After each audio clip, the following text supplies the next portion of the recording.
ಆರಂಭಿಸ್ತಾ ಇದ್ದೀವಿ. ಪ್ರಮುಖವಾಗಿ ಸ್ವಾಗತವನ್ನ ಮಾಡಿರುವಂತಹ ಹನುಮಂತಾಪುರ ಡಂಕಪ್ಪಳ ಬಸವಣ್ಣ ಅವರು ದಯಮಾಡಿ ವೇದಿಕೆಗೆ ಬಂದ್ರೆ ನಮಗೆ ಎಲ್ಲೇ ಒಂದ್ ಕಡೆ ಮನಸ್ಸಿಗೆ ಸಮಾಧಾನ ಆಗುತ್ತೆ ಅನ್ನೋಂತ ಅಂಶವನ್ನು ಹೇಳ್ತಾ ಇದ್ವಿ. ನಿಮ್ಮೂರ ಕಡೆಯಿಂದನೇ ನೀರು ನಮ್ಮೂರ ಕೆರೆ ಬರೋ ಬಸವಣ್ಣ ದಯಮಾಡಿ ವೇದಿಕೆ ಮೇಲೆ ಊರಿನ ಆರಾಧ್ಯ ದೈವ ಯಲ್ಲಮ್ಮ ದೇವಿಯ ಗೆಳೆಯ ಕೆ ಇ ಮಂಜಣ್ಣ ಹಾಗೂ ರೋಡಪ್ಳ ವೀರಣ್ಣನವರ ವೇದಿಕೆಯ ಕಾರ್ಯಕ್ರಮದಲ್ಲಿ ಪ್ರಾಸ್ತಾವಿಕವಾಗಿ ಮಾತಾಡಲಿಕ್ಕೆ ಅನುವನ್ನ ಮಾಡಿಕೊಟ್ಟಿದ್ದಾರೆ. ಬಂಧುಗಳೇ, ಭರಮಸಮುದ್ರ ಎನ್ನುವಂತಹ ಹೆಸರು ಹೇಗೆ ಬಂತು ಅನ್ನುವಂಥದ್ದು ಎಲ್ರಿಗೂ ಗೊತ್ತಿದೆ.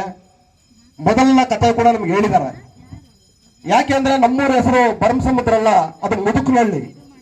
ಮುದುಕನಹಳ್ಳಿ ಅಲ್ಲ, ಅದು ಮುದುಕನಹಳ್ಳಿ ಅಂತ ಮೊದಲ ತುಮಕೂರು ಜಿಲ್ಲೆಯಲ್ಲಿರ್ತಕ್ಕಂಥ ಅನೇಕ ದಾಖಲೆಗಳಲ್ಲಿ ದಾಖಲಾಗಿದೆ. ಅದು ಇದು ಹೇಗೆ ಬಂತಂದ್ರೆ ಚಿತ್ರದುರ್ಗ ಪಾಳೆಗಾರರಲ್ಲಿ ಆಳ್ವಿಕೆಯನ್ನ ಮಾಡ್ತಾ ಇರುವಂತಹ ಭರಮಣ್ಣ ನಾಯಕರು ಏನಿದಾರೋ ಆ ಭರಮಣ್ಣ ನಾಯಕರು ಕಟ್ಟಿಸಿರುವಂತಹ ಕೆರೆ ನಮ್ಮೂರು. ಭರಮಣ್ಣ ನಾಯಕರು ಕಟ್ಟಿಸಿರುವಂತಹ ಕೆರೆಯ ಹೆಸರನ್ನೇ ಮುದುಕನಹಳ್ಳಿಯ ಬದಲಾಗಿ ನಾವು ಮುದುಕನಹಳ್ಳಿ ಒಬ್ಬನೇ ಮುದುಕ ಇರಲಿಲ್ಲ ಅನ್ನಂತಹ ಉದ್ದೇಶವನ್ನ ಇಟ್ಕೊಂಡು ಅದು ಮುದುಕನಹಳ್ಳಿ ಆಯ್ತು. ತದನಂತರ ಭರಮಸಮುದ್ರ ಎನ್ನುವಂತಹ ಹೆಸರು ಕ್ರಮೇಣವಾಗಿ ಚಾಲ್ತಿ ಬಂತು ಅನ್ನುವಂತಹ ಅಂಶ ತಮ್ಮೆಲ್ಲರಿಗೂ ಕೂಡ ಗೊತ್ತಿರಲಿ ಅನ್ನುವಂತಹ ಅಂಶವನ್ನು ಹೇಳ್ತಾ ಇದ್ದೀನಿ.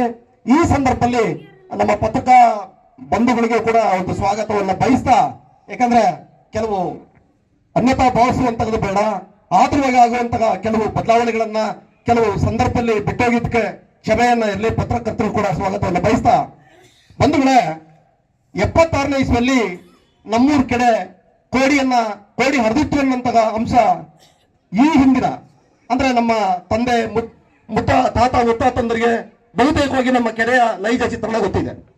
ಭರಮಸಮುದ್ರ ಕೆರೆ 680 ಎಕರೆ ವಿಸ್ತೀರ್ಣವನ್ನು ಹೊಂದಿರುವಂತಹ ಕೆರೆ, 300 ಎಕರೆ ಬೇರೆ ಬೇರೆ ಗೋಮಾಳ ಬೇರೆ ಬೇರೆ ರೀತಿಯಾದಂತಹ ರೀತಿಯಲ್ಲಿರುವಂತಹ ಕೆರೆ. ಆದ್ರೆ ಇವತ್ತೇನಾಗಿದೆ, ಅದರ ಚಿತ್ರಣ ನೈಜವಾಗಿ ಸಿಗುತ್ತೆ ನಮ್ಗೆ. ನೀರನ್ನು ನೋಡಿದ ಸಾಕು ಎಷ್ಟು ಪ್ರದೇಶದ ವ್ಯಾಪ್ತಿಯಲ್ಲಿದೆ ಅನ್ನುವಂಥದ್ದು ಗೊತ್ತಿದೆ. ಆದ್ರೆ 4 ಹಳ್ಳಿಗಳ ಸರ್ವೆ ನಂಬರ್ ಅಲ್ಲಿ ನಮ್ಮ ಕೆರೆ ಹಂಚೋಗಿದೆ. ಒಂದು ಭರಮಸಮುದ್ರ ಹೆಸರಿನಲ್ಲಿ, ಮತ್ತೊಂದು ಉದ್ಘಾಟನೆ ಹೆಸರಿನಲ್ಲಿ, ಮತ್ತೊಂದು ತಿಮ್ಲಾಪುರದ ಹೆಸರಿನಲ್ಲಿ, ಇನ್ನೊಂದು ಯರಮನಹಳ್ಳಿ ಅಂತಕ್ಕಂಥ ಹಳ್ಳಿಯ ಹೆಸರಿನಲ್ಲಿ 4 ಪಾಣಿಗಳಾಗಿ ವರ್ಗೀಕರಣ ಆಗಿದೆ. ನಿಮಗೆ ಎಲ್ಲರಿಗೂ ಗೊತ್ತಿದೆ. ಇಲ್ಲಿ ಹೋರಾಟಗಾರರನ್ನ ನಾವು ಯಾಕೆ ತಿಪ್ಪೇಸ್ವಾಮಿ ಅವರನ್ನ ನಮ್ಮ ವೇದಿಕೆಗೆ ಪ್ರಮುಖವಾಗಿ ಯಾಕೆ ಕರೆಸಿದ್ವಿ ಅಂದ್ರೆ, ಕಳೆದ 18 ವರ್ಷಗಳಿಂದ ಜಗಳೂರು ತಾಲೂಕಿಗೆ ನೀರು ಬೇಕೇ ಬೇಕನ್ನಂತಹ ಉದ್ದೇಶವನ್ನ ಇಟ್ಕೊಂಡು ತನ್ನ ಕುಟುಂಬವನ್ನ ಬಿಟ್ಟು, ಕುಟುಂಬದ ಕಷ್ಟ ಸುಖವನ್ನ ಬದಿಗೊತ್ಬಿಟ್ಟು ಇನ್ನು ನಮ್ಮ ಜೊತೆಯಲ್ಲಿ ಹೋರಾಟವನ್ನ ಮಾಡಿ ಇವತ್ತು ನಮ್ಮ ಕೆರೆ ಏನಾದ್ರೂ ನೀರು ಕಾಣ್ತಿದ್ಯ ಅಂದ್ರೆ ಅದಕ್ಕೆ ಪ್ರತ್ಯಕ್ಷವಾಗಿರ್ಬೋದು ಪರೋಕ್ಷವಾಗಿರ್ಬೋದು ನಮ್ಮ ತೋರಿನಟ ತಿಪ್ಪೇಸ್ವಾಮಿ ಅವರು ಕೂಡ ಕಾರಣ. ಅವರೇನಾದ್ರೂ ರಿಟೈರ್ಡ್ ಆದಂತಹ ನಮ್ಮ ಜಗಳೂರಿಗೆ ಬರಲಿಲ್ಲ ಅಂದ್ರೆ, ಒಂದು ಹೋರಾಟವನ್ನ ಕಟ್ಟಲಿಲ್ಲ ಅಂದ್ರೆ, ಈಗ ಬಹಳ ಜನ ಗೊತ್ತಿಲ್ಲ, ವೇದಿಕೆ ಮೇಲೆ ಇರುವಂತಹ ನಮ್ಮ ಶಾಸಕರಿಗೆ ಗೊತ್ತಿದೆ, ಹೋರಾಟ ಮಾಡದೆ ಬೇರೆ, ಚಳುವಳಿ ಕಟ್ಟದೆ ಬೇರೆ. ನಮ್ಮ ತೋರಣಗಟ್ಟೆ ತಿಪ್ಪೇಸ್ವಾಮಿಯನ್ನ ನಾವು ಹೋರಾಟಗಾರರನ್ನಲ್ಲ, ಚಳುವಳಿಕಾರ ಅಂತ ಕರಿತೀವಿ. ಒಂದು ಚಳುವಳಿ ಕಟ್ಟಿದ ಮೇಲೆ ಅದು ಕೊನೆವರೆಗೆ ನಿರಂತರವಾದಂತಹ ರೀತಿಯಲ್ಲಿ ನಡ್ಕೊಂಡು ಹೋಗ್ಬೇಕನ್ನಂತಹ ಉದ್ದೇಶದಿಂದ ಚಳುವಳಿಯನ್ನ ಕಟ್ಟಿದ್ರು. ನಾವು ಹೋರಾಟಗಳನ್ನ ಮಾಡ್ಬೇಕಾದ್ರೆ ಸುಮಾರು 150 ದಿನಗಳ ಕಾಲ ತಾಲೂಕು ಆಫೀಸ್ ಮುಂದೆ ಧರಣಿ ಕೂತಿದ್ವಿ. ನಮ್ಮೂರಿನ ಸಹೋದರರು ಕೂಡ ಬಂದಿರ್ತಕ್ಕಂಥ ಉದಾಹರಣೆ ಇದೆ, ಅಕ್ಕಪಕ್ಕದ ಹಳ್ಳಿಯವರು ಕೂಡ ಬಂದಿರ್ತಕ್ಕಂಥ ಉದಾಹರಣೆ ಇದೆ. ನಾವು ಹೋರಾಟ ಮಾಡುವಂತಹ ಸಂದರ್ಭದಲ್ಲಿ ಅವ್ರು ಹೇಳ್ತಾ ಇದ್ರು, ಭದ್ರಾ ಮೇಲ್ದಂಡೆ ನಮ್ಮ ಜಗಳೂರಿಗೆ ಸಮಗ್ರವಾಗಿ ನೀರನ್ನ ಕೇಳೋಣ, ಕನಿಷ್ಠ ಪಕ್ಷ ಕೆರೆಗಾದ್ರೂ ಕೂಡ ನೀರನ್ನ ಕೊಡ್ತಾರೆ ಅನ್ನೋ ಅಂಶವನ್ನು ಅವತ್ತು ಹೇಳಿದ್ರು. ಅದು ಅವ್ರು ಮರ್ತಿರ್ಬೋದು, ಆದ್ರೆ ಇವತ್ತು ಸತ್ಯ ಆಗಿದೆ. 2014ರಲ್ಲಿ ಎಚ್ ಪಿ ರಾಜೇಶ್ವರಿ ಅವರಿಗೆ ಅದು ಜ್ಞಾಪಕ ಇದೆಯೋ ಇಲ್ಲ ಗೊತ್ತಿಲ್ಲ. ನಾವು LHಗೆ ಹೋದಾಗ ನಾವೊಂದು 5-6 ಜನ ನಮ್ಮ ಸ್ನೇಹಿತರು, BNM ಸ್ವಾಮಿಲಚ್ಚರ್ ಅಂತ ಹೇಳಿ, ಓಬಳೇಶ್, ನಾನು, ಈ ಆದರ್ಶ ಇದಾರೆ ಗೊತ್ತು, ಆದರ್ಶ ನಾವೆಲ್ಲ ಸೇರ್ಕೊಂಡು ಅಣ್ಣ ಏನಾದ್ರೂ ಆಗ್ಲಿ ಜಗಳೂರು ತಾಲೂಕಿಗೆ ಕೆರೆಗಳಿಗೆ ನೀರು ಬರ್ಬೇಕನ್ನಂತಹ ಅಂಶವನ್ನ ಅವ್ರಿಗೆ ನಾವೊಂದು 52-53 ಅಂಶಗಳನ್ನ ಲೀಸ್ಟ್ ಮಾಡಿಕೊಟ್ಟಿದ್ದೆವು. ಅದರಲ್ಲಿ ಅವರ ಹರಿಹರ ಡಿವಿಷನ್ ಅಲ್ಲಿ ಪ್ಲಾನ್ ಅನ್ನು ಮಾಡಿಸಿದ್ರು. ಪ್ಲಾನ್ ಆದ ನಂತರ ತರಳಬಣ್ಣ ಹುಣ್ಣಿಮೆ ಆಯಿತು. ಸಿರಿಗೆರೆ ಶ್ರೀಗಳ ಕೃಪಾಶೀರ್ವಾದದಿಂದ ಸರ್ಕಾರದ ಮೇಲೆ ಒತ್ತಡ ಹಾಕಿಬಿಟ್ಟು ಇವತ್ತು ನೀರು ಬಂದಿದೆ. ನಮ್ಮೂರಿನ ಏನು ಊರ್ ಮುಂದೆ ನೀರು ಹರಿತಾ ಇದೆ. ಅದಕ್ಕೆ ಅವ್ರಿಗೂ ಕೂಡ ಧನ್ಯವಾದಗಳನ್ನ ಸಲ್ಲಿಸಲಿಕ್ಕೆ ಬಯಸ್ತೀನಿ. ಇದ್ರ ಜೊತೆಗೆ ವಿಶೇಷವಾಗಿ ಎಲ್ರಿಗೂ ಗೊತ್ತು, ಜಗಳೂರು ತಾಲೂಕಿನ 57 ಕೆರೆಗಳ ಪಟ್ಟಿಯಲ್ಲಿ ಭರಮಸಮುದ್ರದ ಕೆರೆ ಹೆಸರು ಇಲ್ಲ. ಅದು ತುಂಬಾ ಜನಕ್ಕೆ ಗೊತ್ತಿಲ್ಲ. ಬಿಟ್ಟೋಗಿರ್ತಕ್ಕಂಥ ಕೆರೆಗೆ ನಾವು ಅನೇಕ ಸಂದರ್ಭದಲ್ಲಿ ಹೋರಾಟ ಮಾಡಿದ್ವಿ. ನಮ್ಮ ಅನೇಕ ಬಂಧುಗಳಿದಾವೆ. ಈ ಬಹಳ ಜನಕ್ಕೆ ಈ ತಲೆಯಲ್ಲಿ ಇರ್ಬೋದು, ಏನಪ್ಪ ಸುತ್ತಮುತ್ತಲ ಎಲ್ಲರೂ ಹಾಕೊಂಡ್ರೆ ಅವರೆಲ್ಲರೂ ಕೂಡ ಏನು ವೇದಿಕೆ ಮೇಲೆ ಕುಂದಿಸಿದ್ರಲ್ಲ, ಅವರೆಲ್ಲರೂ ಕೂಡ ನಮ್ಮ ಜೊತೆಯಲ್ಲಿ ಹೋರಾಟಕ್ಕೆ ಬಂದಿದ್ದಾರೆ. ಭರಮಸಮುದ್ರಕ್ಕೆ ನೀರು ಬೇಕೇ ಬೇಕು, ವಾಲನ್ನ ಹಾಕ್ಲೇಬೇಕು. ಸಿರಿಗೆರೆ ಶ್ರೀಗಳ ಹತ್ರ ಕೋರ್ಟಿಗೆ ತಗೊಂಡೋಗಿ ಮನವಿಯನ್ನು ಕೊಟ್ಟಿರುವಂತ ಉದಾಹರಣೆ ಇದೆ.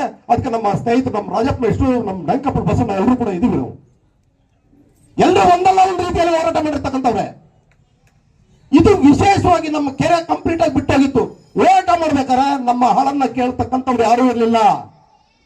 ಆದ್ರೆ ಈಗ ನಮಗೆ ನಾವು ಮುಂದೆ ಹೇಳಿದ್ವಿ, ಸಿರಿಗೆರೆ ಶ್ರೀಗಳನ್ನ ನಡೆದಾಡ್ತಕ್ಕಂಥ ದೇವರು ಅಂತ ಕರೀತಾರೆ, ಆಧುನಿಕ ಭಗೀರಥ ಅಂತ ಕೇಳ್ತಾರೆ. ಆದ್ರೆ ಭರಮಸಮುದ್ರದ ಕೆರೆಯ ಪಾಲಿಗೆ ಇವತ್ತು ಕೂಡ ನಾವು ಪ್ರಾಮಾಣಿಕವಾಗಿ ನಿಷ್ಪಕ್ಷಪಾತವಾದಂತಹ ರೀತಿಯಲ್ಲಿ ಒಪ್ಕೊಳ್ಳುವಂತ ಏಕೈಕ ಹೆಸರು ಅಂದ್ರೆ ನಮ್ಮ ದೇವೇಂದ್ರಪ್ಪನವರು. ಯಾಕೆಂದ್ರೆ ನಾವು ಹೋರಾಟ ಮಾಡಿದ ನಂತರ ನಮಗೆ ಕೇವಲ 9 ಇಂಚಿನ ಪೈಪು ಬಿಟ್ಟಿದ್ರು, ನಮ್ಗೆ ವಾಲನ್ನ ಬಿಟ್ಟಿದ್ರು. ನಿಮ್ಗೆ ಇಷ್ಟ ಸಾಕು. ಇಂಜಿನಿಯರು ಒಪ್ಕೊಳ್ಳಕ್ ತಯಾರಿಲ್ಲ. ನಾವು ಪ್ರತಿನಿತ್ಯ ಹೋರಾಟ. ನಮ್ಮೂರಲ್ಲಿ ಕನಿಷ್ಠ ಎಲ್ಲ ಕೆರೆ ಸಮಸ್ಯೆ ಆಗೈತೆ ಅಂತ ಸಾಕು, ಒಂದು 10-15 ಜನ ಅಲ್ಲ, ಒಂದು 50-60 ಜನ ಕೆರೆ ಕಡೆ ಸಾಕು ಹಾಜರಿರ್ತಕ್ಕಂಥ ವಾತಾವರಣವನ್ನ ಸೃಷ್ಟಿ ಮಾಡಿರ್ತಕ್ಕಂಥದ್ದು ಕೆರೆ. ಹಾಗೇನ್ ಮಾಡಿದ್ರು, ನಾವು ಅವ್ರ ಗಮನಕ್ಕೆ ತಗೊಂಡ್ವಿ, ಅಣ್ಣ ಹಿಂಗಾಗ್ಬಿಟ್ಟಿದೆ ನಮ್ಮೂರ್ ಕೆರೆ, ಏನ್ ಮಾಡ್ಬೇಕು? ನಾವು ಹೇಳಿದ್ವಿ ಅಷ್ಟೇ. ಅವ್ರು ಕೆರೆಗೆ ಯಾವಾಗ ಬಂದೋಗಿದ್ರು ನಮ್ಗೆ ಗೊತ್ತಿಲ್ಲ. ಕೆರೆಗೆ ಯಾವಾಗ ಬಂದೋದ್ರು ಗೊತ್ತಿಲ್ಲ. ಕೆರೆಗೆ ಬಂದಾದ ನಂತರ ಇಂಜಿನಿಯರ್ ಹತ್ರ ಮಾತಾಡಿದ್ದಾರೆ. ಅಲ್ಲರಿ, ಕೆರೆಯ ಪಕ್ಕದಲ್ಲಿ ಮೈನ್ ಪೈಪ್ ಏನ್ ಹೋಗ್ತಾ ಇದೆ, ಪರ್ಸಲ್ಗೆ ಹೋಗ್ತಾ ಇದೆ, ಅಲ್ಲಿಂದ ಏನ್ ಕಡಿಮೆ ಅಂದ್ರು ಒಂದು 200 ಮೀಟರ್ ಇದೆ. ನಮ್ಮ ಡಾಕ್ಟರ್ ಹೊಲ್ತಗಳಿಂದ ಆ ಉಳ್ಳೊಳ್ಳೆ ರಚನೆ ತಳಿಸಿ ನಮ್ಮ ಪೈಪ್ ಲೈನ್ ಹೋಗಕ್ಕೆ ಒಂದು 200 ಮೀಟರ್ ಇದೆ. 200 ಮೀಟರ್ ಇರ್ತಕ್ಕಂಥ ಕೆರೆಗೆ ನಮ್ಮ ಮುಖ್ಯವಾದಂತಹ ಪೈಪಿನಿಂದ ನೀರು ಕೊಡ್ಲಿಕ್ಕೆ ಆಗ್ತಾ ಇಲ್ಲ. ರೇ, ನಿಮ್ಗೆ ಯಾರು ಹೇಳಿದರು? ಬಿಡ್ರಿ ಫಸ್ಟ್ ಅವ್ರಿಗೆ ನೀರು ಬಿಡ್ರಿ. ನಾವು ಹೇಳಿದ್ರ ನಂತರ ನಮ್ಗೆ ಪ್ರಯೋಜನ ಆಗಿರ್ಲಿಲ್ಲ.